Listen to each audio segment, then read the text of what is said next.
So I understand that David actually got in touch with you about this project, and I was wondering what it was about Ruth that struck you that thought, this is the project for me, and say yes. I think when I first got the email from David and he said this is one of the greatest love stories of the 20th century, I'm not going to tell you any more until you read it. I mean, that was already, a really good teaser for the, for me being disposed to like it. And then I opened these photos that he sent me of Ruth and Seretse, and I think the photos were so powerful to me because I didn't know who they were, but I think I sensed, looking at the love that was coming out of these two faces, also what that love had cost them, and that there'd been a struggle behind that togetherness. And of course, when I read the story, that was really borne out, and I found it just so moving and powerful and exciting that people could be that committed and withstand everything they withstood. Just through the strength of just wanting to be together. Because I believe that. I believe that, if you're loved, you can withstand a hell of a lot.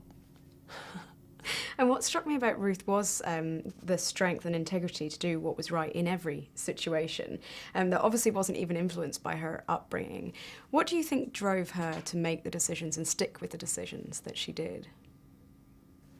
I think she had an appetite for adventure that was kind of nourished by the Second World War and what she did during the war. She drove a crash ambulance at Friston Airfield, which is where all the fighter pilots that were shot down in battle came back, not knowing whether they were going to make it. And she'd be in the ambulance and she'd hear the fighter pilots on the radio saying, bringing her in now, not sure if we're going to make it.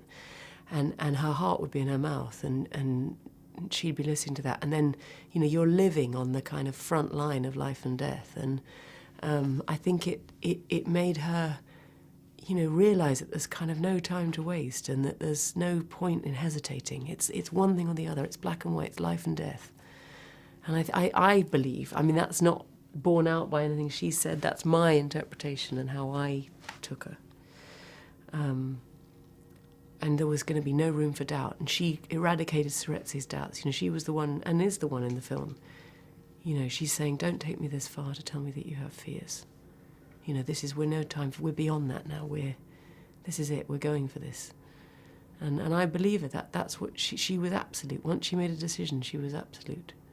Yeah, it was her strength that we saw, wasn't it? Strength, yeah. Yeah. And seeing a white person trying to belong in a black world is not something that we see that often on screen. What did you particularly admire about Amma Asante and how she decided to tell the story through both characters? I think she really did make it, she made it Ruth's story as much as Seretse's story. I think she really has brought out the female element in it. She was adamant that she wanted Seretse's sister to be a big part of the movie, which is great because, it's an alliance that you want Ruth to have. She's so isolated when she goes to Bechuanaland, now Botswana. And you want Seretse's sister to accept her, and she doesn't.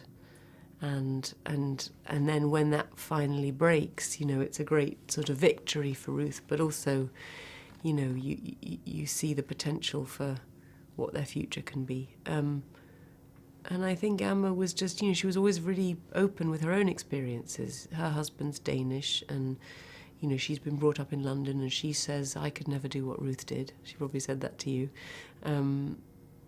I couldn't go and live in, even though her family's Ghanaian, she said, I wouldn't go and live in Ghana now. I'm a Londoner, And yet Ruth was sort of prepared to reject all of that. She was, and she did. And especially when England, treated them so badly, I think she just decided, that's not my home anymore. Botswana's my home. And David Oyelowo is so moving, especially in his scenes. Yeah. Just how does his dedication influence your performance? When you're telling a love story, you've only got each other. That's your only touchstone, and that's, if ever I was lost or, it's just about what's happening here and here. That's, between two sets of eyes. That's your touchstone. Whatever else craziness is going on, if, it's a stressful day or you're rushing to make the light, if I just let myself go and just respond to what he's doing. That's all, you know, that's it. And he was always there. You know, that's the gift. That's when you know, when you work with something great, work with someone great, that's what you've always got. And just finally, you've often worked on BBC films. What influence does that have on a film like this, and what does that mean to you? What does the BBC mean to you? Well, I'm a huge fan of the BBC, and I've had, you know, lots of friends, lots of, you know, great craftspeople have come up through the BBC, lots of makeup artists have come up through the BBC training programme. A lot of my friends are BBC producers, and you know, and I love the fact that the BBC will still engage with these great ambitious dramas that they do. I mean, I wish there were more, I wish they were longer, I wish they could commit to sort of, you know, 10-episode things where you could really, you know, because television obviously is a medium unlike film where you can explore things in great detail, more detail. But, you know, I think the BBC's been great sponsors and advocates for projects like these, and may it continue to do so. Rosamund Pike, thank you. Thank you very much. Ladies and gentlemen, you're watching Hey You Guys! Hey You Guys, huh? Hey, you guys. Is that from the Goonies? It is indeed, yes. Nice. Hey, you